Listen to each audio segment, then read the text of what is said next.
आगे बात करते हैं। आप ध्यान से देखिए इस क्वेश्चन को। इसमें बोला कि there exist positive integers a, b and c with no common factor greater than 1 such that a times log 5 to the base 200 plus b times log 2 to the base 200 equals to c, then find the value of a plus b plus c। ठीक है, ये यहाँ पर correlation दिया है a times log 5 to the base 200 plus b times log 2 to the base 200 equals to c।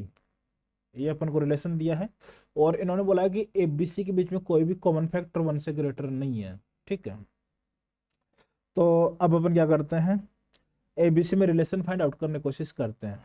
ठीक है, तो अपन इसको ऐसे लिख सकते हैं log 5 की power a to the base 200 plus log 2 to the power b to the base 200 equal to c।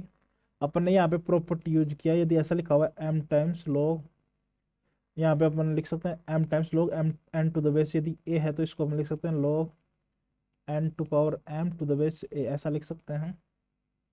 Property है जो सबको पता रहती है। ठीक है, तो अपन यहाँ से अब देखिए यहाँ पे दोनों जगह बेस सेम है, तो बेस सेम है तो अपन ये वाली प्रॉपर्टी लगा सकते हैं log m to the base a plus log n to the base a, तो अपन इसकी जगह लिख सकते हैं log m dot n to the base a, ऐसा लिख सकते हैं।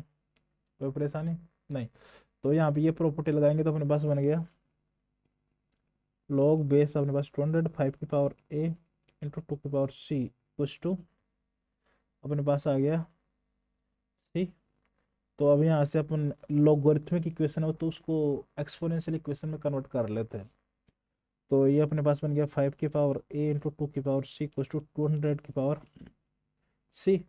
तो अब अपन क्या करते हैं, 200 को ब्रेक करते हैं। कैसे, इसको ऐसे लिख सकते हैं 5 की पावर a इंटू 2 की power c equals to 2 into 100 को लिख सकते हैं अपन 2 इंटू 50 को लिख सकते हैं 2 इंटू 25 को अपन लिख सकते हैं 5 का स्क्वायर की होल पावर c, ऐसा लिख सकते हैं।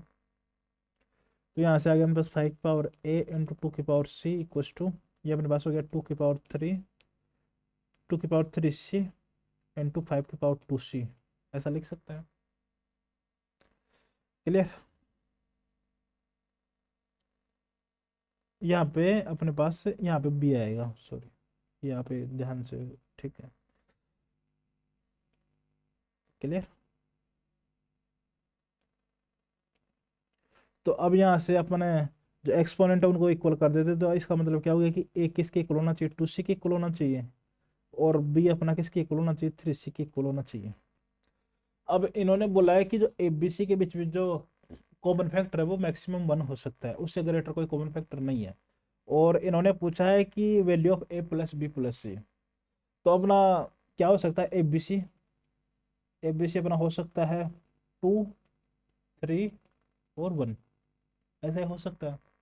ठीक है, यदि अपन 4 6 और 2 लेंगे तो उसमें कॉमन फैक्टर 2 आ जाएगा, लेकिन बोला है कि 1 से ग्रेटर नहीं होना चाहिए, इस बात का ध्यान रखना। तो अपने पास यहाँ से क्या आ गया, a प्लस बी प्लस सी, इसका वैल्यू किसके इक्वल आ गया, 6c के इक्वल आ गया। तो 6 इंटू सी की जगह कितना रखना पड़ेगा, 1। तो अपने पास इसका जो करेक्ट आंसर होगा वो होना चाहिए 6 से। ठीक है, आप नोट कर लीजिए। नेक्स्ट क्वेश्चन आपके सामने ये है।